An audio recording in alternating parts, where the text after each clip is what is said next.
Mtazamaji wa Kasako Media, hii ni update. Zifahamu kazi na faida za embe mwilini. Na pamoja huimarisha kinga za mwili. Embe lina vitamini C na A nyingi. Huongeza uwezo wa mwili kupambana na magonjwa kama mafua, homa na maambukizi. Namba 2, huongeza nguvu na nishati. Embe lina sukari asili. Huupa mwili nguvu kwa haraka bila madhara. Namba 3, huboresha mmeng'enyo wa chakula.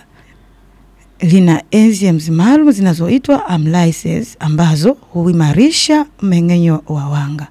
Pia lina fiber nyingi inayosaidia kuzuia choo kigumu, kusaidia utumbo, kupunguza gesi na kiungulia.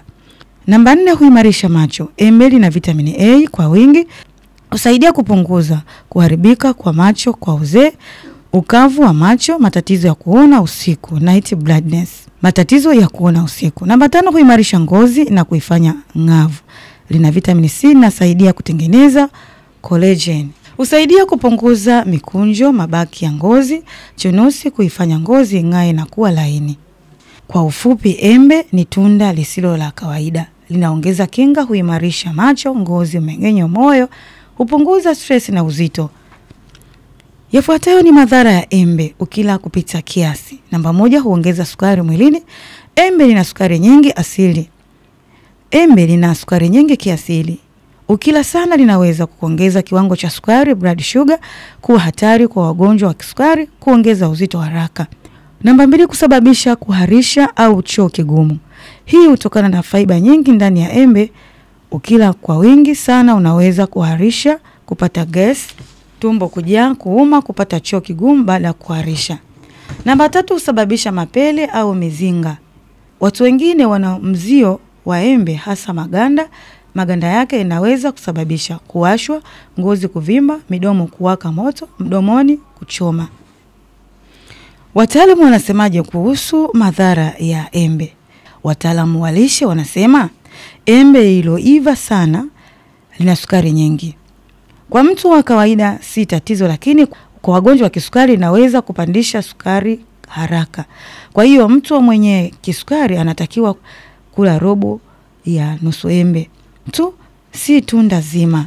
Namba 2, fiber nyingi husababisha matatizo ya tumbo. Madaktari wa mfumo wa mmeng'enyo wanasema embe lina fiber nyingi. Ukila kupita kiasi unaweza kupata kuharisha, tumbo kujaa gesi, maumivu ya tumbo, choo kigumu. Fiber ni nzuri, lakini nyingi kupita kiasi husumbua tumbo. Namba 3, kuna watu wenye mzio wa ganda la embe. Wataalamu wa ngozi wanasema ganda la embe lina kemikali inayofanana na poison.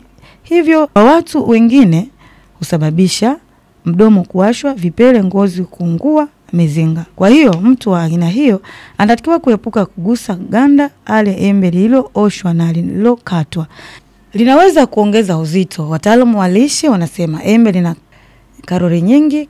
Ukila sana kila siku bila mazoezi, uzito unaongezeka. Ndio maana wanashauri embe moja tu kwa siku inatosha kwa mtu anayetaka kupunguza uzito. Potassium nyingi kupita kiasi. Wataalamu wa figo wanasema embe lina potassium mzuri kwa afya ya moyo, lakini ukizidisha kula 3-4 kwa siku unaweza kuongeza potassium kupita kiasi. Hii inaweza kuathiri mapigo ya moyo kwa watu wenye matatizo ya figo au moyo. Embe ni tunda lenye faida nyingi sana, lakini ukizidisha inaweza kuleta matatizo ya tumbo, kisukari, kupata allergies na kuongeza uzito kiasi. Salama ni embe moja au mawili. Na huu ndo mwisho wa Kasako update. Tumeweza kufahamu vitu vingi kuhusiana na faida za embe, madhara na nini kifanyike. Kutoka Kasako Media ni mimi msimuliaji wako Adela Thomas. Kasako Media, tunaangazia maisha, tunaandika kesho.